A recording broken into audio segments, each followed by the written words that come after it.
हाँ, एस्पिरेंट्स। तो क्या होता है जिस यूपीएससी एस्पिरेंट का सिलेक्शन नहीं हो पाता? क्या होता है उन आईएएस एस्पिरेंट्स का जिनका यूपीएससी के लास्ट अटेम्प्ट में भी कुछ मार्क्स से सिलेक्शन नहीं हो पाता? क्या वो आईएएस एस्पिरेंट दिल्ली के मुखर्जी नगर या ओल्ड राजेंद्र नगर में गुमनामी की जिंदगी काटने के बाद आगे की भी जिंदगी गुमनामी में ही काट देते हैं? आइए दोस्तों, इस वीडियो में आपको यही पता चलेगा कि उस वायरल यूपीएससी एस्पिरेंट रजत सांबियाल की जर्नी का क्या हुआ, जो यूपीएससी के लास्ट अटेम्प्ट में 11 मार्क्स से 2022 में चूक गए थे। वो भी आए थे उम्मीदों की जगह दिल्ली के ओआरएन में, आंखों में सपना, दिल में आसमान छूने की आस और देश पर मर मिटने का सपना लेकर। भले ही उनका सिलेक्शन 2022 में यूपीएससी के आखिरी अटेम्प्ट में नहीं हुआ था, लेकिन उस साल सिलेक्टेड कैंडिडेट से भी ज्यादा चर्चित नाम था रजत सांबियाल। कारण था उनका वायरल ट्वीट जिसका एंड था एंड स्टिल आई राइज। उस लाइन को रजत सांबियाल ने 200% प्रूव कर दिया 2023 में रैंक 64 लाकर। आइए जानते हैं रजत सांबियाल की जर्नी को। What? Papa sorry? Yes, Papa sorry. Papa sorry just started for alternative career for government job aspirants. तो रजत ब्रो, वो जो आपका ट्वीट वायरल हुआ था last year, I bought this from ORN, right, for brother. ORN का तो circle तो आप लोगों को पता ही है। ORN का जो वो एस्पिरेंट्स का जो कम्युनिटी है, जो यूपीएससी एस्पिरेंट का, वो काफ़ी सपोर्टिव कम्युनिटी है। इनका ये जो बताओ ना, ये पापा सॉरी पे यही है कि ब्रो कि लोग मोटिवेटेड रहें, ऑप्टिमिस्टिक रहें। मोमेंट के लिए तो सैडनेस आती है, आपको थोड़ी देर के लिए नमनेस और सैडनेस आई थी, बट तो उनकी इवैल्यूएशन के बेसिस पे फिर उनको अवार्ड्स मिलते हैं। अच्छा। एंड पार्ट था थोड़ी देर, वो भी एक बहुत एनरिचिंग एक्सपीरियंस था, एक न्यू एक्सपीरियंस था। मैंने सच पूरी ऑर्गेनाइजेशंस में इतना इंटरव्यू था, मेरा इंटरव्यू भी 22 अगस्त को ही था और उसी दिन रात को रिजल्ट आता है। माय गॉड, ऐसा हुआ है क्या? एंड मदर का ऐसा था कि वो जम्मू में थे, तो मैंने कॉल पे बताया था। अच्छा, आपने आते समय कॉल पे बता दिया था? खुशी का जैसे होता है ना, एक आंसू आते रहना इंसान को, तो वो खुशी के आंसू थे उनके। तो ब्रो अब ये बताते हैं कि अब अगर एस्पिरेंट्स के लिए हम लोग ये वीडियो बना रहे हैं, तो जो आप फर्स्ट टाइम पहुंचे थे क्या इंटरव्यू पे? अभी डिस्कस करते हैं इसका, तीनों स्टेजेस को डिस्कस कर लेते हैं, प्रीलिम्स, मेंस और इंटरव्यू का। तो ये ब्रो प्रीलिम्स का, तो जब आपने ना किसी भी कोई भी आपकी जैसे फॉर एग्जांपल वीडियो है आपकी, अगर इंट्रोडक्शन अच्छी होगी तो लोग उसको आगे सुनेंगे। Yes yes yes. एंड अच्छा ऑप्शनल में स्कोर हमेशा एक बूस्ट देता है इंसान को, क्योंकि वो कहीं ना कहीं सबको लगता है कि हाँ। तो ब्रो ये जो आपका ऑप्शनल, आपने ऑप्शनल डिसाइड करने से पहले ये सब क्राइटेरिया सोचा था क्या, कि मतलब कि ऑप्शनल बिल्कुल एंथ्रो लेना है मेरे को? हमारे साथ भी ऐसा होता है कि पहले मैंने political science and international relation option लिया था। क्या बात कर स्टार्टिंग ऑफ माई जर्नी। हाँ जी। इंटरव्यू का एक्सपीरियंस बता। एक रूम में पढ़े जा रहे हैं, आप बाहर जा नहीं रहे ज़्यादा, तो आप शैलो जोन में चले जाते हैं। एडवाइस है जो भी एस्पिरेंट्स थोड़े अटेम्प्ट ज़्यादा जा चुके हैं, कुछ ना कुछ काम करना चाहिए, कहीं ना कहीं काम करिए, कुछ ना कुछ काम करिए। जब कुछ अटेम्प्ट्स के फेलियर के बाद लोग मिसगाइड हो जाता है, डायरेक्शन लेस हो जाता है, क्या करना है आगे, क्या नहीं करना है, आइसोलेट हो जाता है बंदा। हाँ, थोड़ा सा आइसोलेट हो जाता है एंड सब हो जाते हैं, बट कहीं ना कहीं ठीक है, फाइट करने का भी कोई मतलब नहीं है। ठीक है, शार्प माइंड, हार्ड वर्क और डिसिप्लिन, और बस हमें अपने आप की इम्प्रूवमेंट लानी है। ठीक है, सिस्टमेटिक। इतना बड़ा डिसीजन लिया है कि यूपीएससी करना है, मेरे को सोसाइटी के लिए कुछ करना है। Hey guys, welcome to papa sorry. What? Papa sorry? Yes, papa sorry. It stands for alternative and the tagline is dare to say no to one more attempt, right? So papa sorry just startup for alternative career for government job aspirants, right? So guys, today we have with us Rajat Sambyal on Papa Sorry, and we are going to have interview today with Rajat bro. So Rajat bro, welcome on Papa Sorry. Thank you so much. Thank you so much for coming and making this live and broadcasting it. आप लोग जानते ही होंगे कि last year एक tweet viral हुआ था UPSC zone में, जो रजत ब्रो का ही था, जो लास्ट ईयर 2022 में जो रिज़ल्ट आया था, वो रिज़ल्ट आने के बाद भाई का ट्वीट वायरल हो गया था। वो वायरल होने का कारण ये था कि भाई ने 6 अटेम्प्ट देने के बाद भाई का उसमें फाइनल लिस्ट में सिलेक्शन नहीं हो पाया था। तो भाई ने एक काफ़ी इंस्पायरिंग ट्वीट डाला था, उसका ऐसा था वो tweet, 10 years of hard work went into एसेस करके कुछ ऐसा ट्वीट था। बट उस ट्वीट का जो लास्ट लाइन था वो काफ़ी इंस्पायरिंग था। वो था एंड स्टिल आई राइज। वो उस ट्वीट का एंड जो था and still I rise means failure 6 attempt देने के बाद एंड स्टिल आई राइज अगर कोई बंदा लिख रहा है तो उसका काफ़ी पॉजिटिव मीनिंग था उस ट्वीट में, और लोगों ने काफ़ी वो किया था, काफ़ी सपोर्ट किया था भाई को और उस ट्वीट को वायरल कर दिया था। तो रजत ब्रो, वो जो आपका ट्वीट वायरल हुआ था लास्ट ईयर, वो ट्वीट, उसका स्टोरी क्या था ब्रो, कि मतलब आपने कैसे उस ट्वीट को लिखा था? तो बिल्कुल, मैंने एक ट्वीट लिखा हुआ था कि सिलेक्शन होएगी, इंटरव्यू दे रहे थे तो ऑप्टिमिस्टिक थे सिलेक्शन हो जाएगी, एंड वो ट्वीट एक कंपाइल्ड था, अनफॉर्चुनेटली नहीं हुआ। तो आई कंपोज्ड इट, रिफॉर्म किया उसको थोड़ा सा, and just to express myself to my followers which were very minimal, 19 और 20 वर देयर। तो उनको ऑन ट्विटर, हाँ on Twitter at that moment, okay, 19-20 follower थे, तो उनको बताने के लिए, उनसे शेयर करने के लिए, एक शेयर करा के एक लाइफ में मेमोरी रहेगी। All of with the grace of God वो थोड़ा वायरल हो गया, एंड उसके बाद एक लोगों ने बहुत उसको ऑप्टिमिस्टिक, एक पॉजिटिव स्पिरिट में लिया, एंड उससे मोटिवेट हुए, एंड मुझे भी मोटिवेट किया, एंड उसी मोटिवेशन और सपोर्ट का मैकेनिज्म रहा कि उसके बाद मैंने JKPSC का फिर से सोचा एक बार अच्छी तरीके से ट्राई देने का, एंड फॉर्चुनेटली मेरा इस बार रैंक 64 आ गया JKPSC में। तो गाइस सबसे अच्छी बात ये हुई भाई के साथ, वो ट्वीट वायरल होने के बाद 1 साल के अंदर भाई ने JNK में रैंक 64 सिक्योर किया है, जिसका रिजल्ट जस्ट लास्ट 1 वीक पहले ही आया है। तो bro, congratulation for the rank bro. Thank you so much, thank you So bro, for that for getting selected in this JNK pieces, bro, I bought this from Oren, right, for brother. So we will let him eat for this. Thank you so much कि आप इतने दूर से ORN से आए, और ORN के साथ तो हमारी बहुत यादें जुड़ी हैं, और मिठाई वाला तो हम जाते ही थे वहाँ पे, तो आप थैंक यू वहाँ से स्पेशली लाए, एंड ये आपको भी देना चाहेंगे कि आने के लिए और थैंक्स हमारे साथ बिताने के लिए। तो ओवरन का तो सर्कल तो आप लोगों को पता ही है। ओवरन का जो वो एस्पिरेंट्स का जो कम्युनिटी है, जो UPSC एस्पिरेंट का, वो काफ़ी सपोर्टिव कम्युनिटी है, एक दूसरे को सपोर्ट करते हैं, चाहे वो जूनियर हो चाहे सीनियर हो। तो भाई को मैं मैसेज किया था तो भाई ने तुरंत रिप्लाई दिया, तो मैं भाई के घर आ गया। तो मुझे तो काफ़ी अच्छा लगा यहाँ पे आने के बाद। तो ब्रो ये बताओ कि जो आपका जो रिज़ल्ट आया है JNK PCS का, और जो ट्वीट वायरल हुआ था, शायद ट्वीट आपका वायरल 30 मई या जून में हुआ था शायद, लास्ट ईयर 2022 में, जून में, एंडिंग 2022 में, मई एंडिंग 2022 में हुआ था। हाँ जी, जून के अराउंड ही आप लगाएंगे। तो उसके बाद अभी 2022 में आपका ट्वीट वायरल हुआ। हाँ जी, और आपको पता लगा कि आप मेरा इस लिस्ट में नाम नहीं है, और आपने इंस्पायरिंग ट्वीट भी लिखा। उस ट्वीट के बाद मतलब आपकी जो जर्नी रही है, जो अभी तक का JNK PCS तक का, जो अभी आपका रैंक 64 है उसमें, तो ब्रो उस जर्नी का ये जो बताओ ना, ये पापा सॉरी पे यही है कि ब्रो कि लोग मोटिवेटेड रहें, ऑप्टिमिस्टिक रहें, ताकि लोग डिप्रेशन में न जाएं, और लोग को मतलब अल्टरनेटिव्स देखने के लिए पापा सॉरी को डेवलप किया गया। तो ब्रो आपने कैसे मतलब सोचा कि मुझे JNK PCS देना है UPSC अटेम्प्ट ख़त्म होने के बाद, और मतलब कैसे आपने डिसाइड किया? आपका जर्नी बताइए लास्ट ईयर से लेके अभी तक का, अगर ब्रीफ में बता सके तो। हाँ जी, तो होता ऐसा है कि मेरा वो ट्वीट वायरल होता है, एंड उसके बाद काफ़ी लोग ऑप्टिमिस्टिक पॉजिटिव हो गए, एंड मेरे को काफ़ी मौका मिला कि मैं एक एक्सप्रेस कर सकूँ अपने आप को एंड अपनी जर्नी को।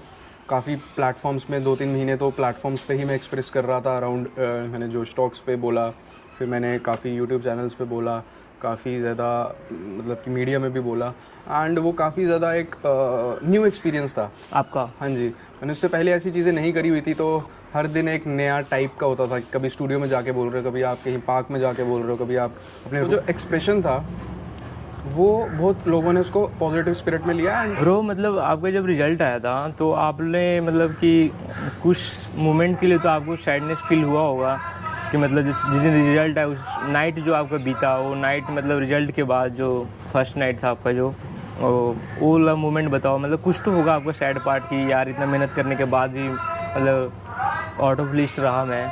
उस रात का डिस्कशन मैं करना चाहता हूँ कि मतलब उस रात को आप क्या सोच रहे थे, आपके थॉट प्रोसेस क्या थे, मतलब कि क्या सोचे थे रिजल्ट के बाद, 6 अटेम्प्ट देने के बाद, जो भी आपका ईयर्स का काफ़ी लंबी जर्नी? बिल्कुल कुछ मोमेंट के लिए तो सैडनेस आती है आपको, थोड़ी देर के लिए नमनेस और सैडनेस आई थी, बट फिर मैंने ये सोचना शुरू करा कि अब वो चीज़ हो गई है। लाइफ में अगर कोई चीज़ हो चुकी है आप उसको रिवर्स बैक नहीं कर सकते, आपको अब आगे ही सोचना है, वो कंडीशन को एक्सेप्ट करना है, अब्जॉर्ब करना है, एंड ऑल्टरनेट क्या है, अब क्या कर सकता हूँ, उस पर ज़्यादा मेरा फोकस आ गया था उसी वक्त दिमाग में। आराम से सोया था, अगले दिन अपने उठे और ट्वीट करा एंड वायरल हो गया, एंड उसके बाद पता नहीं था कैसे करना है। नहीं, आपने सोने मतलब रात के बाद ट्वीट किया था आपने? हाँ जी, अगले दिन मॉर्निंग में मैंने ट्वीट करा था, तो रात में आराम से सोया था, मतलब कि मेरे को आज भी याद है कि ऐसा कुछ नहीं था, मेरे को उस दिन नहीं हुआ कुछ भी ऐसा फील, एंड था कि कुछ अच्छा ही होगा, चलो जो हुआ अब हुआ है, अब जो भी होगा अच्छा ही होगा। एंड ट्वीट नेक्स्ट डे करा था, और नेक्स्ट डे से एक बहुत ही डिफरेंट प्रोसेस हो गया लाइफ का, बहुत ही डिफरेंट जर्नी हुई, जिसमें मैंने आपको बताया कि नेक्स्ट 3 मंथ्स अराउंड तो मैं मोटिवेशनल टॉक्स कर रहा था। बिल्कुल। फिर लिंक्डइन के थ्रू मेरा एक कनेक्शन हुआ, एंड उन्होंने मुझे रेफर करा, मेरी CV रेफ़र करी। एक प्रोजेक्ट था दिल्ली में ही, उनको शॉर्ट टर्म बेसिस पे फॉर ए 6 मंथ्स पीरियड एक अच्छे प्रोफेशनल्स चाहिए थे, उसमें मेरा शॉर्ट लिस्ट हो गया। तो वो प्रोजेक्ट का नाम था prime minister award for excellence in public administration. Okay. And उसमें हमारा पूरा बैक एंड का काम होता था, हमें पूरा एक बेसिक स्क्रीनिंग कमेटी में रखा गया था, एंड उस प्रोजेक्ट को maximum district collectors and DMs and state and central organisation apply करें कि क्या लास्ट 2 साल में इनोवेशंस हुई हैं, या कुछ स्कीम्स थी जैसे हर घर जल हो गया, समग्र शिक्षा हो गई, उनमें उन्होंने क्या क्या किया अपनी परफॉर्मेंसेस, तो उनकी वैल्यूएशन के बेसिस पे फिर उनको अवार्ड्स मिलते हैं। अच्छा। एंड 21 अप्रैल जिस दिन सिविल सर्विसेज डे होता है उस दिन उनको अवार्ड मिलते हैं, तो उसका पूरा एनहांस करनी, आउटरीच, उनके वैल्यूएशन पैरामीटर्स बनाने, इसका मैं पार्ट था थोड़ी देर। वो भी एक बहुत एनरिचिंग एक्सपीरियंस था, एक न्यू एक्सपीरियंस था, मैंने सच पूरी ऑर्गेनाइजेशंस में इतना फॉर्मल वे में काम नहीं किया हुआ था, तो वो करने का मौका मिला। वहीं पे जाने के बाद मुझे एक बारी के लिए फील हुआ, उससे पहले काइंड ऑफ मेरी सिविल सर्विसेज जर्नी खत्म हो चुकी थी, एंड आई वाज प्लानिंग कि मैं अब देखता हूँ कि अब्रॉड जाना है या इंडिया में अच्छा करना है, कोई स्टार्टअप्स करना है, मतलब कि इंसान एक्सप्लोर करता है जो ऑप्शंस हैं, तो वो सब देखे सोचे, बट फिर कहीं ना कहीं फील हुआ कि एक बारी अपनी स्टेट सर्विसेज को फिर से ट्राई करते हैं, एंड इसमें भी वही अलाइनमेंट है, जो काम करना चाहते थे वही काम करने का मौका मिलेगा, and with the grace of God and थोड़ा सा स्मार्ट वर्क, हार्ड वर्क, दोनों को कंबाइन किया, एंड फॉर्चुनेटली ये क्लियर हो गया इस बार। तो ब्रो 6 मंथ का जो आपका जॉब था लिंक्डइन के थ्रू जो मिला था, तो वो क्या मतलब टर्मिनेट हो गया था, मतलब खत्म छोड़ दिया था उसको आपने? उसमें ऐसा हुआ कि जब मेरे को यहाँ पे अटेम्प्ट देना था मेंस का, तो उससे पहले अब अगर आप शॉर्ट पीरियड के लिए कॉन्ट्रैक्चुअल जॉब कर रहे हैं तो आपको छुट्टियाँ इतनी नहीं मिलेंगी, यहाँ पे 10 दिन तो मेंस चलता है ना। अच्छा। तो उससे पहले मैंने थोड़ी देर पहले ही मैंने उधर से छोड़ दिया था, ताकि मैं एक बारी के लिए शॉर्ट टर्म में रिविजन भी कर सकूँ अच्छे तरीके से, एंड माइंडसेट को फॉर एग्जाम रख सकूँ। तो उसके बाद मतलब फिर आपने JNK PCS लिखा, ये दिया, मेंस दिया। ये JNK PCS का बताइए, कब हुआ था एग्ज़ाम, और मतलब कब मेंस था और कब रिजल्ट आया? एक्चुअली इसका प्रीलिम्स तो जब जिस टाइम पे मैं मोटिवेशनल टॉक्स ही कर रहा था उसी टाइम पे प्रीलिम्स हुआ था, एंड प्रीलिम्स पे मेरा होल्ड हमेशा से JNK PCS में अच्छा रहा हुआ है। ओके। तो मुझे कॉन्फिडेंस था कि अगर विद मिनिमल हार्ड वर्क भी मैं इसमें कर लूँगा, प्रीलिम्स मेरा हो जाएगा, एंड मैंने नहीं ज़्यादा प्रिपेयर उसमें नहीं करा था, एंड ये मैं सच ही बोलूँगा कि नहीं किया था तो नहीं किया था, और थोड़ा सा बस करके एक पॉजिटिव स्पिरिट से गया एंड प्रीलिम्स क्लियर हो गया। उसके बाद जॉब चल रही थी, माइंड में था करना है, तो जैसे वीकेंड्स होते थे, वीकेंड्स को टाइम मिलता था, उस पर करते थे, जॉब से आके थोड़ा प्रिपेयर करते थे। एंड लास्ट के जो एक्चुअली मेरा ये मानना है, जब मेंस आपने अगर एक बार क्लियर कर रखा है और अच्छे तरीके से कर रखा है, तो कहीं ना कहीं आपको एक एज होता है, आपको पता होता है कि किस टाइप की आंसर्स को थोड़ा सा मोल्ड करना है। अच्छा। लास्ट के 2-3 महीने रिग्रेस करा, अराउंड मैं बोलूँगा 2 महीने मैंने लास्ट के मेंस से पहले फेब 2023 में मेंस हुआ था, एंड जैन और फेब मैंने रिग्रेस स्टडी करी थी, एंड मेंस दिया। उसके बाद कहीं ना कहीं कॉन्फिडेंस था कि हो जाएगा, बट ऐसा है कि इससे पहले मैंने 2 बार मेंस लिखे हुए थे JK PSC के। अच्छा। एक बार मैंने कौन सा अटेम्प्ट? मेरा 4th अटेम्प्ट था JNK PCS में। हाँ जी। ओके। एंड उससे पहले मैंने 2 मेंस लिखे थे, एक मैंने मेंस लिखा नहीं था, तो तीनों बार प्रीलिम्स क्लियर था। एंड कहीं ना कहीं एक बैक ऑफ साइट होता है कि आपने अगर आप पहले भी मेंस, आपको उस समय भी हम ऑप्टिमिस्टिक थे कि क्लियर हो जाएगा मेंस, बट नहीं हुआ था, तो आप कहीं ना कहीं सोचते हैं कुछ भी हो सकता है, तो इतना वो नहीं है कि आप रिजल्ट पे फोकस करते हैं। मैं सोच रहा था प्रोसेस पे फोकस करना ही ज़्यादा इंपॉर्टेंट है, तो मेंस के टाइम पे प्रोसेस पे फोकस किया। जब मेंस क्लियर हो गया उसके बाद मेरा लास्ट डे था इंटरव्यू, जिस दिन लिस्ट आती है, और उसी दिन मेरा लास्ट डे इंटरव्यू था, एंड उसके दौरान मुझे 2 महीने फिर मिल गए थे, तो इंटरव्यू में कुछ कमियां थी, तो मैंने सोचा इनको भी दूर करते हैं, एंड उस प्रोसेस पर फोकस करा, तो बाकी तो कहीं ना कहीं आपको ऊपर वाले का ग्रेस भी चाहिए होती है ताकि आप ये एग्ज़ाम क्लियर कर सकें, एंड फॉर्चुनेटली हो गया। रिजल्ट आपका निकल गया JNK-PCS में, राइट? तो ब्रो ये जो रिजल्ट निकला आपका JNK-PCS में, तो रिजल्ट कब आया ब्रो? 22 अगस्त 2023। ओके, लास्ट मंथ में आया मतलब? हाँ? हाँ जी। तो ब्रो उस दिन जब आपका रिजल्ट आया तो आप जब सुबह उठे होंगे तो आपको पता था कि रिजल्ट आने वाला है, कि मतलब ऐसा था क्या आपका? होता ऐसा है कि जिस दिन मेरा इंटरव्यू भी 22 अगस्त को ही था, और उसी दिन रात को रिजल्ट आता है। माय गॉड, ऐसा हुआ है क्या? तो अराउंड मेरा इंटरव्यू 2 o'clock के अराउंड ख़त्म होता है, 2:30। अच्छा। मैं बोर्ड में सेकंड लास्ट था जिसका इंटरव्यू था, एंड मेरे बाद लास्ट इंसान का उस बोर्ड में इंटरव्यू था। तो और उस दिन हमें कहीं ना कहीं सबको थोड़ा सा बेस्ड ऑन लास्ट रिजल्ट पता था कि आज ही रिजल्ट आना है। तो एक थोड़ा सा गेस था कि आज शाम को रिजल्ट आ जाएगा। तो इट वाज लाइक 4-5 आवर्स मुझे निकालने पड़े और रिजल्ट आना ही था। तो भाई ये जो भाई का जिस दिन रिजल्ट इंटरव्यू था उसी दिन रिजल्ट आया JNK-PCS में। एक काफ़ी मैं यूनिक थिंग सुन रहा हूँ कि सेम डे रिजल्ट आया हो, क्योंकि UPSC में तो ऐसा होता है कि लास्ट डे के बाद 2-3 दिन के बाद आता है ना रिजल्ट। तो यहाँ पे यही है कि JKPSC आजकल थोड़ा अच्छे वे में वर्क कर रहा है। अच्छा, मतलब रेगुलरली एग्जाम्स हो रहे हैं? हाँ, एग्जाम्स भी अच्छे तरीके से हो रहे हैं। मतलब एवरी ईयर हो रहा है क्या? अराउंड अब एवरी ईयर हो रहा है, काफ़ी सिस्टमेटाइज्ड हो चुका हुआ है। एंड ये जो करंट चेयरमैन सर हैं, इन्होंने बहुत अच्छे रिफॉर्म्स करके बहुत ट्रांसपेरेंट एंड एक बड़ा फास्ट मैनर में किया है, जिससे क्या होता है कि सब स्टूडेंट्स को ट्रस्ट होता है कि इंस्टीट्यूशन पे डेवलप होता है। एंड वो फिर रहते हैं कि जब आपको किसी इंस्टीट्यूशन पे अच्छे तरीके से ट्रस्ट है तो आप उसके लिए थोड़ा स्पिरिट आपका ज़्यादा रहता है कि चलो हाँ। Yes yes. तो फास्ट स्पीडी प्रोसेस में होएगा तो बच्चे भी थोड़ा सा एंजाइटीज़ कम रहती हैं सबकी। तो उसी दिन रिजल्ट आया शाम को, एंड मेरा रिजल्ट श्रीनगर में आया। मैं तब एक्चुअली इंटरव्यू भी श्रीनगर में था, मैं फादर के साथ गया था वहाँ पे। तो हम श्रीनगर में ही इंटरव्यू था हाँ जी, आपका? हाँ जी, आप फादर के साथ इंटरव्यू डे पे गए? तो होटल में रुके हुए थे। अच्छा, होटल वहीं में। पे रिजल्ट आ गया। तो बस फिर उसके बाद मेरे को एक्चुअली एक कॉल मेरे फ्रेंड की आई थी। तो जम्मू का ही मेरा फ्रेंड था शहबाज, तो उन्होंने कॉल करी, बोला कि आप मुबारकें क्लियर हो गया। उस वक्त तो मुझे तो पता नहीं था, मैंने कहा मैंने अभी देखा नहीं है, thank you so much. But फिर मैंने उनसे पूछा, मैंने कहा मेरे को रैंक बता दीजिए कितना आया अगर। अच्छा, एक्साइटेड में आपने रैंक पूछ लिया उनसे? हाँ, तो वो कहते हैं आपका 64 आया। तो मैंने कहा ठीक है। आई वाज मतलब मुझे जो सर्विस चाहिए थी उसके अकॉर्डिंग मुझे थोड़ा सा 70 के अंडर आई वाज थिंकिंग कि आ जाए तो सर्विस मिल जाएगी, डिजायर्ड सर्विस मिल जाएगी। हाँ जी। तो मेरी first preference Jammu Kashmir police service थी। Okay okay. एंड उसकी अराउंड जैसे 75 के अंडर में श्योर था कि मिल जाएगी। तो 64 आ गया तो आई वाज लाइक कि हाँ चलो अब मिल जाएगी, कंप्लीट हुई। प्रेफर्ड सर्विस है, मैंने सर्विस मिल जाएगी मोस्ट प्रोबब्ली। एंड तो उसके बाद फिर कॉल्स आनी शुरू हो गई। उस दिन कॉल्स आती रही, रात तक कॉल्स आती रही, मतलब कि अगले 2-3 दिन कॉल्स आती रही, एंड लोग मुबारकें देते रहते हैं। एंड तो ब्रो मैंने तो आपको सोने को नहीं मिलता थोड़ा अच्छे तरीके से, आप कॉल्स ही उठा रहे होते हो और वही उसी एक स्पिरिट में होते हो। कॉल्स पे कॉल्स आ रहे हैं आपको और मतलब परेशान हो जाता है बंदा। तो आपका रिजल्ट हुआ था अनाउंस उस दिन, आप उस दिन का रिजल्ट का एक्सपीरियंस शेयर किए अपने साथ।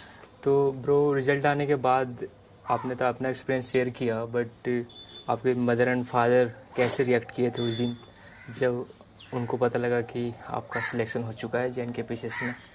हाँ जी, मदर एंड फादर। मदर का बताइए पहले। हाँ जी जी। एक्चुअली मेरा था कि फादर वहीं पे मेरे साथ थे, तो उनका रिएक्शन तो मैं अपने फेस ऑन द फेस देख लिया था आपने? देख पा रहा था।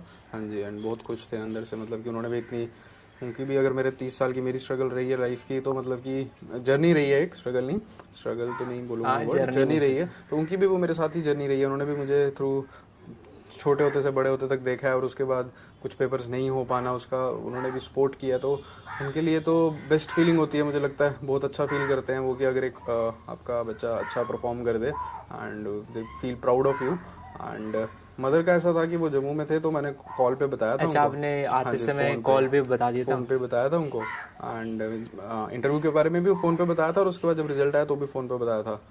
तो वो काफ़ी इमोशनल हुए, एंड उनके थोड़ा टाइम वो खुशी का, जैसे होता है ना एक आंसू आते रहना इंसान को, तो वो खुशी के आंसू थे उनके। तो वो दिखा रहा था कि मतलब कि काफ़ी सपोर्ट करते हैं, काफ़ी खुश हैं, काफ़ी ज़्यादा प्यार करते हैं।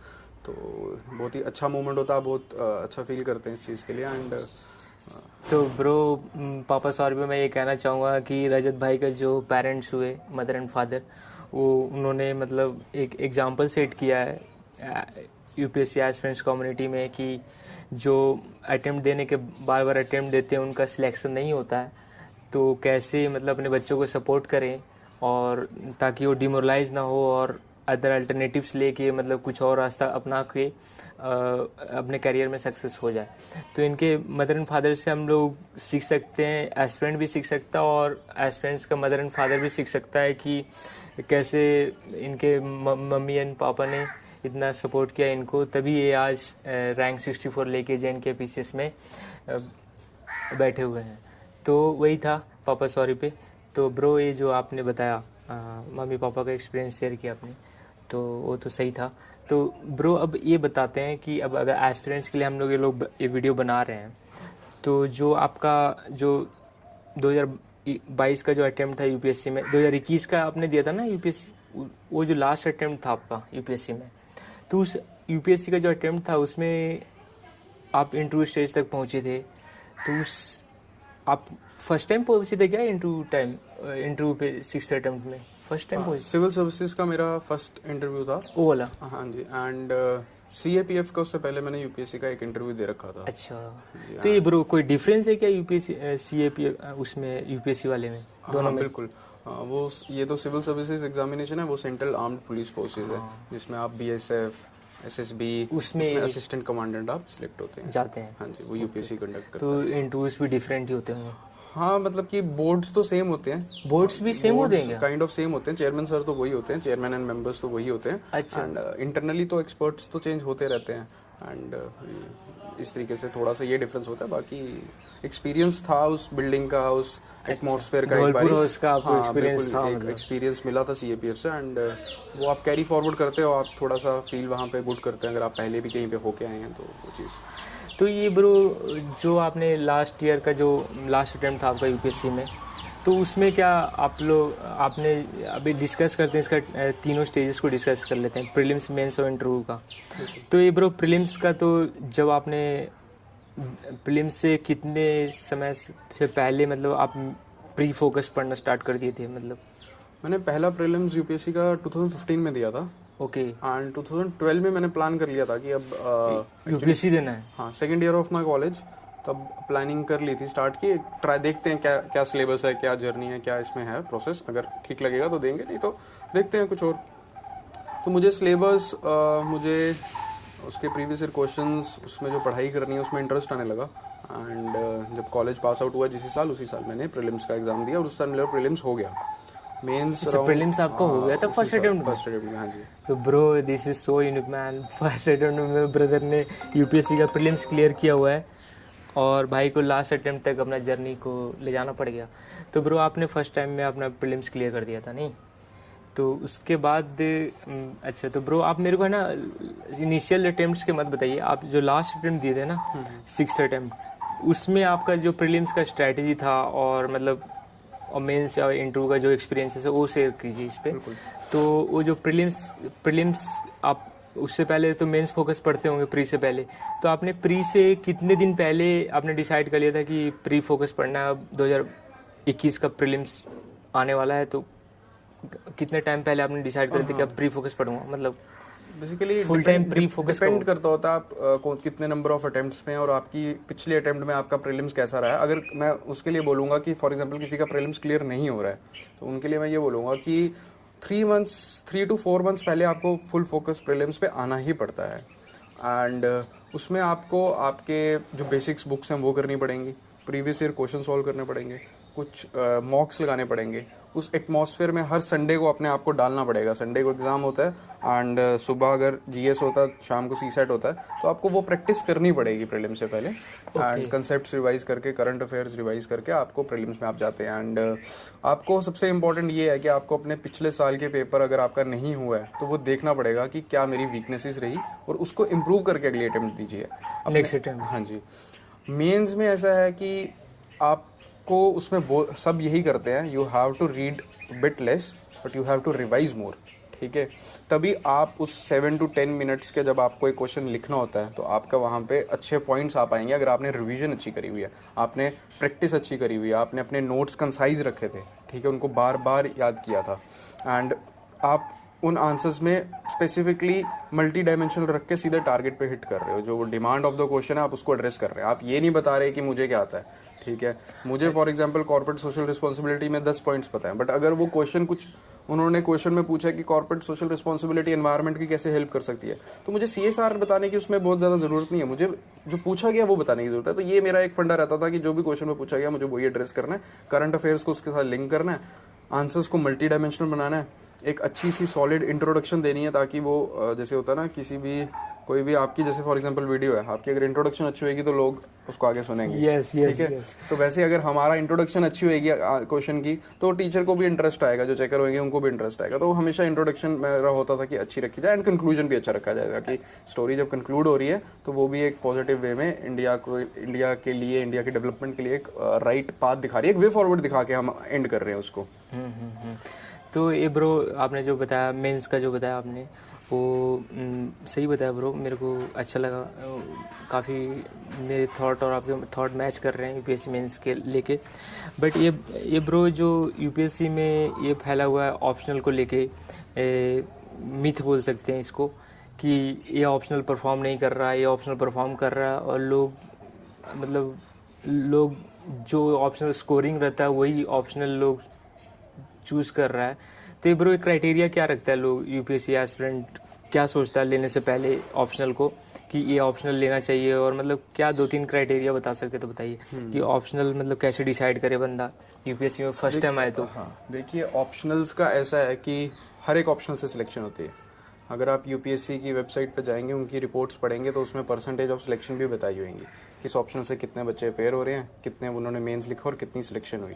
तो वो परसेंटेज ऑलमोस्ट ज़्यादा फर्क नहीं है, 8 to 10% की हर एक ऑप्शनल की रह रही है, चाहे एंथ्रोपोलॉजी या पॉलिटिकल साइंस है, पब्लिक एडमिनिस्ट्रेशन है, ये सब है। तो इस बेसिस पे तो मत डिसाइड करिए कि ये ऑप्शन बहुत ज़्यादा परफॉर्म कर रहा है, वैसा तो क्राइटेरिया नहीं रखना चाहिए। क्राइटेरिया ये है कि आप किस बैकग्राउंड से आ रहे हैं, आप डॉक्टर हैं या आप इंजीनियर हैं या आपने साइंस आर्ट्स पढ़ा है या आपने कॉमर्स पढ़ा है, उसके बेसिस पे जो ऑप्शनल हैं और जिसके साथ आपको थोड़ा सा आपका मेंटल सेटअप मैच कर रहा है, कि आपको लग रहा है कि हाँ प्रीवियस ईयर क्वेश्चन देख के कि हाँ मुझे इस टाइप के क्वेश्चंस में एड्रेस कर पाऊंगा, ठीक है, मेरे को समझ आ पाएंगे थोड़ा सा सिलेबस देख के और प्रीवियस ईयर क्वेश्चन देख के।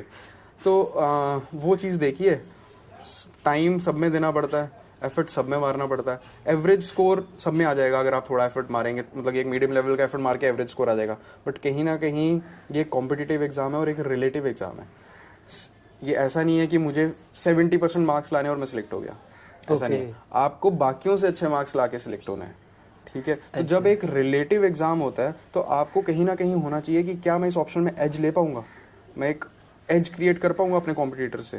एंड अगर वो आप उस पर वर्क करेंगे, उस थॉट प्रोसेस पे वर्क करेंगे, तो कहीं ना कहीं आप अपने ऑप्शनल्स में टॉप स्कोरर्स में आ सकते हैं। एंड अच्छा ऑप्शनल में स्कोर हमेशा एक बूस्ट देता है इंसान को, क्योंकि वो कहीं ना कहीं सबको लगता है कि हाँ हम इसको अगर परफॉर्म कर लें तो ये हमारे जोन में है। जनरल स्टडीज़ बहुत वास्ट है एंड उसमें एक्सपर्टीज़ लाना मुझे ऐसा लगा अपनी जर्नी में कि थोड़ा सा टफ था, तो इसलिए मैंने कहीं ना कहीं मैं ऑप्शनल पे ज़्यादा रिलाई करता था कि इसको स्ट्रेंथन अप कर दूँ टोटली। स्ट्रॉन्ग एरिया आप ऑप्शनल को बना रहे थे। नहीं बिल्कुल। तो ब्रो ये जो आपका ऑप्शनल, आपने ऑप्शनल डिसाइड करने से पहले ये सब क्राइटेरिया सोचा था क्या, कि मतलब कि ऑप्शनल बिल्कुल एंथ्रो लेना है मेरे को? हमारे साथ भी ऐसा होता है कि पहले मैंने political science and international relation optional लिया था। क्या बात कर रहे हैं? Starting of my journey. हाँ जी, मैंने यूपीएससी का first mains pol science and IR से लिखा था एंड उसमें मेरा स्कोर काफ़ी कम आया था। अच्छा। 180 ओवरऑल स्कोर था, पेपर 1 में 100 थे, पेपर 2 में 80 के राउंड थे एंड उसके कारण ही वो सिलेक्शन पूरी खराब बर्बाद हो गया था वो अटेम्प्ट। तो अब हुआ ऐसा था कि मुझे आईआर पढ़ने में मज़ा आता था, तो उसके कारण आपने पीएसआईआर ले लिया। बट जब आंसर्स लिखने की बारी आई तो वो चीज़ एग्जीक्यूट नहीं हो पा रही थी।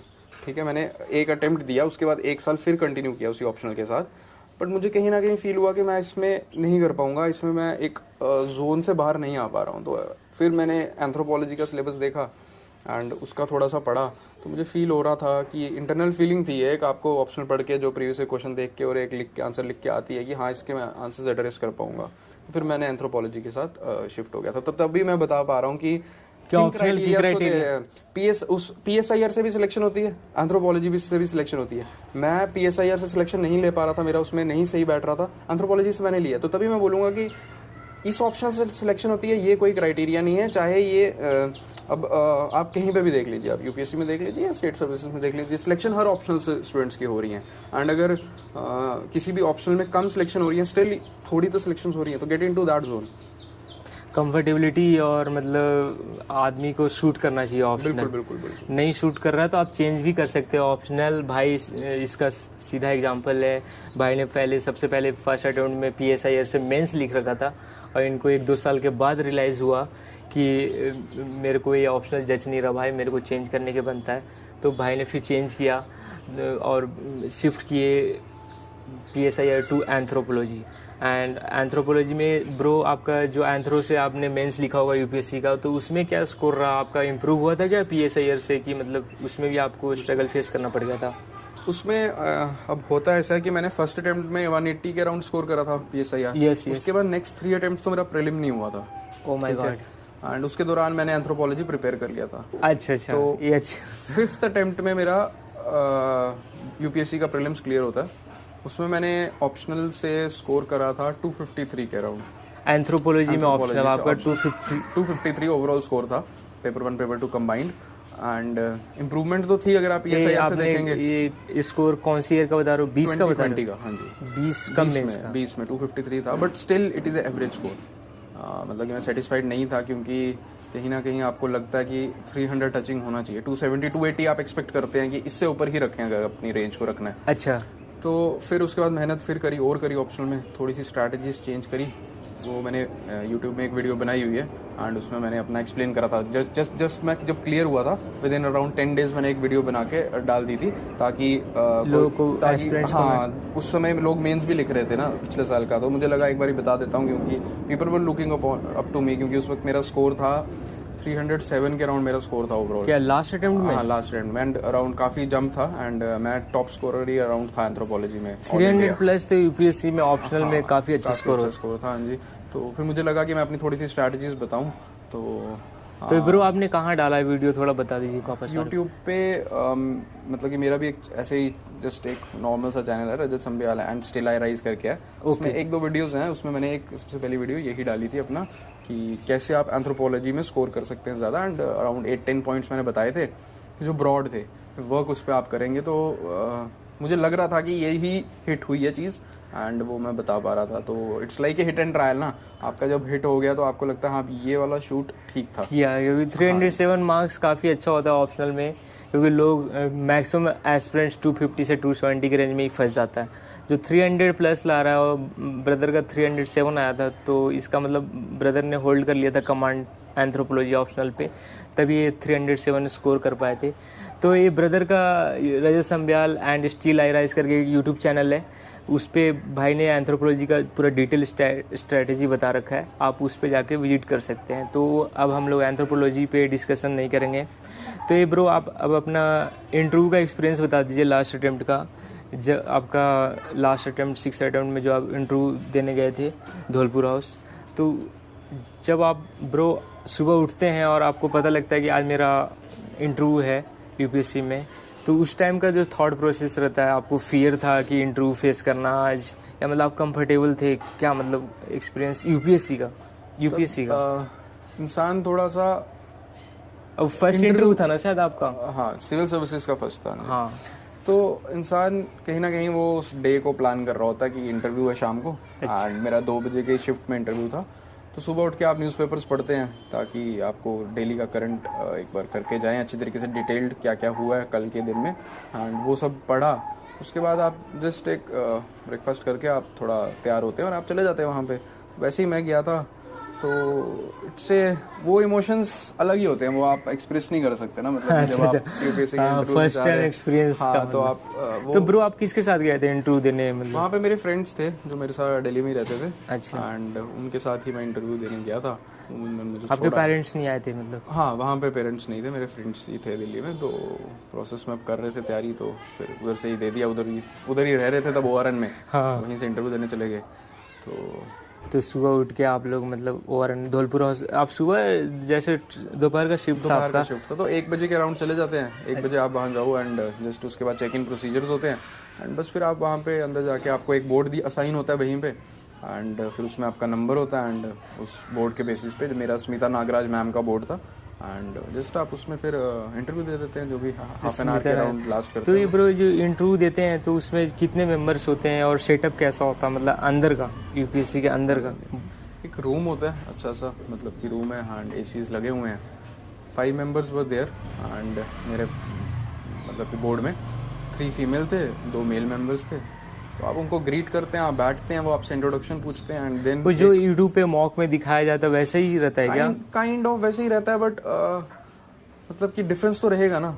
अगर आप किसी से भी बात करेंगे तो चीज़ों में, क्वेश्चंस में, क्वालिटी में, क्वेश्चंस की क्वालिटी, क्वेश्चंस के सेटअप में, एक एटमॉस्फेयर में फ़र्क रहता है। आप जितने, मतलब कि मेरा ये मानना है कि आप जितने मर्जी मॉक दे दीजिए, बट जो फाइनल डे होता है वो फाइनल डे होता है, ठीक है ना। मतलब उसका कोई कंपैरिजन नहीं है। हाँ, वर्ल्ड कप का जिस दिन फाइनल है तो वो आप नेट प्रैक्टिस में नहीं फील कर सकते, वो आप वहीं फील करेंगे। तो वही एक प्रेशर जो होता है, हाँ, प्रेशर हो गया या एक एटमॉस्फेयर हो गया, वो वहीं पे आता है फीलिंग। तो ये आप फिर आपका फिर रिजल्ट आता है उसके बाद, और फिर आपको जो मेरे को जहाँ तक पता है कि आपका जो सिलेक्शन जो नहीं हुआ था लास्ट अटेम्प्ट में, जस्ट बिकॉज ऑफ इंटरव्यू की वजह से नहीं हुआ था, आई थिंक ना, ऐसे ही था ना? इंटरव्यू में मार्क्स मेरे थोड़े एवरेज से कम थे, वो भी एक रीजंस था। बाकी क्यूमुलेटिव मार्क्स कम रह गए, तो मेंस में भी कहीं ना कहीं थोड़ा बहुत तो कमी रह ही जाती है, तो उसका अगर मार्क्स ज़्यादा होते तो हो ही जाता। तो मतलब ऐसा कुछ हुआ था कि ब्रो इंटरव्यू पे अगर कमांड कर लेता तो मतलब कुछ रिग्रेट फील हो रहा था क्या इंटरव्यू में? हाँ, बिल्कुल कमियां तो थी इंटरव्यूज में, बिल्कुल कमियां तो थी एंड वो तो रियलाइजेशन उस वक्त तो चलो नहीं होती रिजल्ट आते ही, बट उसके बाद रियलाइजेशन हो गई थी कि कुछ इश्यूज तो हैं, बट इश्यूज को फिर फाइंड करने की कोशिश करी थी इस बार, जब इस बार इंटरव्यू देने गए। ओके। हाँ, तो उन चीज़ों पे वर्क किया एंड ट्राई किया कि वो आप उन वीकनेसेस को अपनी पर्सनालिटी में उसको रिफॉर्म करने की कोशिश करें। एंड मैंने आपको यही बोला ना, जो लास्ट ईयर की मेरी जर्नी रही आफ्टर इंटरव्यू, वो काफ़ी ब्रॉड रही। मैंने बहुत सारे लोगों से मिला, बहुत सारे लोगों से बात करी, इंटरेक्शन किया। हाँ, पर्सनालिटी में आपकी चेंजेस आते हैं, ज़रूर आते हैं। आप जैसे आप लगाइए कि आप एक रूम में पढ़े जा रहे हैं, आप बाहर जा नहीं रहे ज़्यादा, तो आप शैलो जोन में चले जाते हैं, तो वो भी ब्रेक करने की ज़रूरत है। एंड मेरा एक सबसे और एक एडवाइस है, जो भी एस्पिरेंट्स थोड़े अटेम्प्ट ज़्यादा जा चुके हैं, कुछ ना कुछ काम करने की, काम करना चाहिए, कहीं ना कहीं काम करिए, कुछ ना कुछ काम करिए। जब आप किसी से इंटरेक्ट करते हैं, तो जब आप यूपीएससी इंटरव्यू में भी जाएंगे तो वो इंटरेक्शन का एक मोड होता है और आप उसमें कंफर्टेबल होंगे कि इस बार फॉर एग्जांपल जैसे मैंने प्राइम मिनिस्टर अवार्ड्स में काम किया था, तो ये एक डायरेक्शन थी, मैंने काम किया, मुझे पता है काम क्या है, तो आप कहीं ना कहीं कंफर्टेबल होते हैं कि इस एरिया में अगर क्वेश्चंस पूछे जाएंगे मुझे इंटरव्यू में, तो मैं थोड़ा सा कॉन्फिडेंस रहेगा आपके अंदर, क्योंकि आपको एक्सपीरियंस है उस चीज़ का। बिल्कुल। एंड वो एक तो इंटरव्यू में भी कॉन्फिडेंस होता है, और ऐसे भी जब आप कहीं काम करते हैं तो आप बहुत कुछ सीखते हैं, बहुत कुछ सीखने को मिलता है, कैसे क्या चीज़ें करनी है, क्या चीज़ें नहीं करनी, क्या चीज़ें बोलनी है, क्या चीज़ें नहीं बोलनी। तो ये जो यूपीएससी एस्पिरेंट लैक करता है जस्ट बिकॉज फुल टाइम, हाँ जी, फुल टाइम तैयारी आप 2 साल करिए, ठीक है, 1 साल करिए, 2 साल करिए, उसके बाद कुछ ना कुछ आपको काम करना ही चाहिए, कोई ना कोई।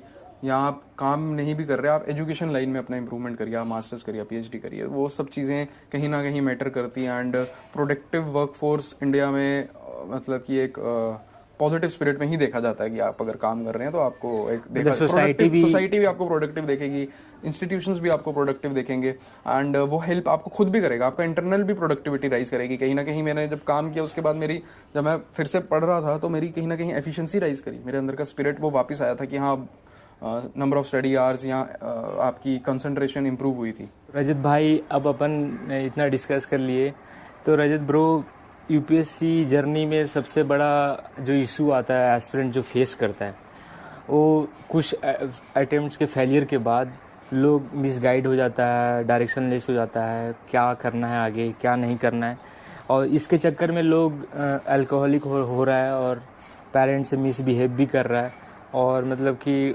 वो इसलिए कर रहा है क्योंकि उसको डिप्रेशन हो या एंजाइटी में हो या मतलब कुछ फेस कर रहा है पर्सनली, तभी वो कुछ नॉर्मली बिहेव नहीं कर पाता। तो ये जो यूपीएससी एस्पिरेंट के साथ जो ये दिक्कत है ब्रो, तो इस पे आप पापा सॉरी पे आप बताइए कि जो एस्पिरेंट जो ये सब लोनलीनेस जो फेस करता है यूपीएससी जर्नी में, उसको कैसे ओवरकम करे, और मतलब कि कैसे फिट रहे। मतलब लोग डेली स्टडी करता है लाइब्रेरी में जाके, और फिजिकल वर्कआउट करना भी भूल जाता है लोग यूपीएससी में, सोचता है कि जो है बस एग्ज़ाम के बाद अपन कर लेंगे ये सब फिजिकल वर्कआउट, जिम, ये सब कितना इंपॉर्टेंट है यूपीएससी जर्नी में, इस पे आप थोड़ा बताइए। रहता ऐसा है कि आपको हार्डवर्क तो करना ही है ना, 8 से 10 घंटे के अराउंड। जैसे आप सोचिए कि आपको लाइब्रेरी में या एक रूम में रहना ही है, और वो तो आप पढ़ाई तो सोशल सर्कल में नहीं कर सकते, ऐसे कि आप घूम रहे हैं और आप पढ़ रहे हैं, वैसा तो नहीं होता। यस, ये भी राइट है। वो तो रूम में बैठ के ही तैयारी करेंगे, एंड वो एक एसेंशियल पार्ट है, उसको तो एक्सेप्टेड फैक्ट है। तो जब आप इतना ज़्यादा टाइम अपने बुक्स के साथ स्पेंड कर रहे हैं तो आपका सोशल सर्कल ऑब्वियसली कम हो जाता है। आप आपके फ्रेंड्स के साथ थोड़ा कंटैक्ट लूज हो जाता है, ठीक है, मेंटेन नहीं कर पाते कंटैक्ट्स, एंड आप एक अलग जोन में चले जाते हैं, ठीक है। एंड जब तक आप कहीं ना कहीं कुछ काम पे नहीं जा रहे तो आपका सर्कल भी एनहांस नहीं होगा। आप अगर घर ही बैठे हैं एंड पढ़ रहे हैं तो आपका सर्कल तो नैरो डाउन ही होता जा रहा है। मतलब आप ये कहना चाह रहे हो कि यूपीएससी के अलावा भी अदर फील्ड के सर्कल को कनेक्ट करके रखना चाहिए? मैं ये कहने की कोशिश कर रहा हूँ कि ये नेचुरली है कि हो जाता है, आइसोलेट हो जाता है बंदा। हाँ, थोड़ा सा आइसोलेट हो जाता है, एंड सब हो जाते हैं, बट कहीं ना कहीं ये भी है कि आप पढ़ाई के अलावा क्या कर रहे हैं वो मैटर करता है। तो आपको कहीं ना कहीं आपको अपनी हॉबी परस्यू करनी चाहिए। अच्छा। तो चाहे आपकी हॉबी होगी गार्डनिंग होगी, ठीक है, आपकी हॉबी कुकिंग है, ठीक है, आपकी हॉबी जिम जाना है, आपकी हॉबी है कि आप रनिंग करते हैं, ठीक है, मैराथॉन्स में कर रहे हैं, तो वो सब भी परस्यू करिए साथ साथ में, ठीक है। दिन में 24 घंटे होते हैं, तो आप कहीं ना कहीं टाइम निकाल सकते हैं। अगर आप निकालना चाहें तो आपको टाइम निकालना चाहिए। उससे क्या होएगा कि जब आपका लो फेज आया हुआ है, जब आप पेपर नहीं निकाल पा रहे हैं, तो आप गलत चीज़ों में नहीं जाएंगे, ठीक है। आप कहीं ना कहीं उस समय आप अपनी फिटनेस या इन सब चीज़ों पे वर्क करेंगे तो आप गलत चीज़ों से दूर रहते हैं, ठीक है। गलत चीज़ें हो गया कि एडिक्शन, किसी चीज़ का भी एडिक्ट होना, किसी एक्सटर्नल एलिमेंट्स को कंज्यूम करना, ठीक है, जो बॉडी को हानिकारक है, एंड जिसके अगेंस्ट कैंपेन चल रहे हैं। अब ड्रग्स के अगेंस्ट कैंपेन हो गया, नशा मुक्त भारत अभियान चलाया हुआ सरकार ने। तो ये सब चीज़ें तो सोसाइटी को हार्म करती हैं, आपकी अपनी पर्सनालिटी को हार्म करती हैं, आपकी फैमिली को तबाह करती हैं, ठीक है। तो इन सब चीज़ों से दूर ही रहना चाहिए, इन सब चीज़ों से एक दूरी बना के रखनी चाहिए, एंड अपने आप को लो फेज में इन चीज़ों की तरफ अट्रैक्ट एंड अब्जॉर्ब नहीं करना चाहिए। आज की डेट में काफ़ी मैंने लोग देखे कि इन चीज़ों की तरफ जा रहे हैं, ये चीज़ें कर रहे हैं, कुछ आउट ऑफ फन कर रहे हैं, कुछ आउट ऑफ प्रेशर कर रहे हैं, पीयर प्रेशर के कारण कर रहे हैं, कुछ अपने आप में सोचते हैं कि हाँ अब हम कुछ नहीं कर पाए, हम ये चीजें करेंगे, ठीक है। इसमें वो थोड़ा सा उनको फन एस्केपिस्ट एटीट्यूड है, कुछ फन आना शुरू होता है, but this is badly against the principles, ठीक है, जो हमारे कॉन्स्टिट्यूशन में चाहे लिखे गए थे, तो हमारी सोसाइटी में, एंशिएंट सोसाइटी से हमारे समाज में चल रहा था, एंड जो आज भी सोसाइटी आपके पेरेंट्स की वैल्यूज, आपकी एजुकेशन वैल्यूज, ठीक है, के खिलाफ है। आप इस प्रोसेस में आ रहे हैं, आप एक अच्छे ऑफिसर बनना चाहते हैं, एंड आई डोंट थिंक कि आपको ये सब चीज़ें प्रोपोगेट करनी चाहिए या खुद करनी चाहिए, ठीक है। इन चीज़ों से दूर रहिए, अपनी मेंटल हेल्थ पे बहुत ज़्यादा फोकस करिए। मेंटल हेल्थ हर एक इंसान जो इस प्रोसेस में आता है और जो स्ट्रगल कर रहा होता है, चाहे इस प्रोसेस में है या लाइफ की किसी और चीज़ में प्रॉब्लम आई हुई है, आपकी कोई पर्सनल फैमिली में प्रॉब्लम आ गई, आपके कोई फ्रेंड्स के साथ प्रॉब्लम्स आ गई, आपकी कोई रिलेटिव्स को कुछ हो गया, किसी को कुछ हो गया, ठीक है, तो उस सब में आपको कहीं ना कहीं प्रेशर आता है, कहीं ना कहीं प्रॉब्लम्स आती हैं, तो उस वक्त आपको वो प्रॉब्लम भी सॉल्व करनी है, उस वक्त आपको अपनी मेंटल हेल्थ भी मेंटेन करनी है। तो दोनों चीज़ की बैलेंसिंग बड़ी इंपॉर्टेंट होती है, एंड उसके लिए डिफरेंट वेज होते हैं। आप अपने आप में सेल्फ इंप्रूवमेंट डेली करिए, ठीक है। आप उस जो प्रॉब्लम है उसको पेन डाउन करिए, उसको लिखिए। लोग लिखते हैं, उस प्रॉब्लम को हम भी लिखते हैं, फिर उसके सोल्यूशन देखते हैं कि क्या है, ठीक है। उससे वो आपका मेंटल स्ट्रेस कम हो जाता है उस प्रॉब्लम को लेके, ठीक है। अब हर एक चीज़ देखिए, आप ऐसा तो है नहीं कि फॉर एग्जांपल आप लगाइए, मैं लास्ट ईयर मेरा इंटरव्यू आउट हुआ था, उसके 1 महीने में तो मैं सिलेक्ट नहीं हो सकता था कहीं और। एक जर्नी का पाथ रहता है ना, रिजल्ट तो अगले साल आना है। अगर इस बार सिलेक्ट हुआ, अगर इस बार नहीं होता तो अगले साल आता रिजल्ट, तो वो टाइम तो निकालना ही है। उस टाइम को एक पॉजिटिव स्पिरिट में निकालिए, अच्छे तरीके हंसते हुए निकालिए, ठीक है।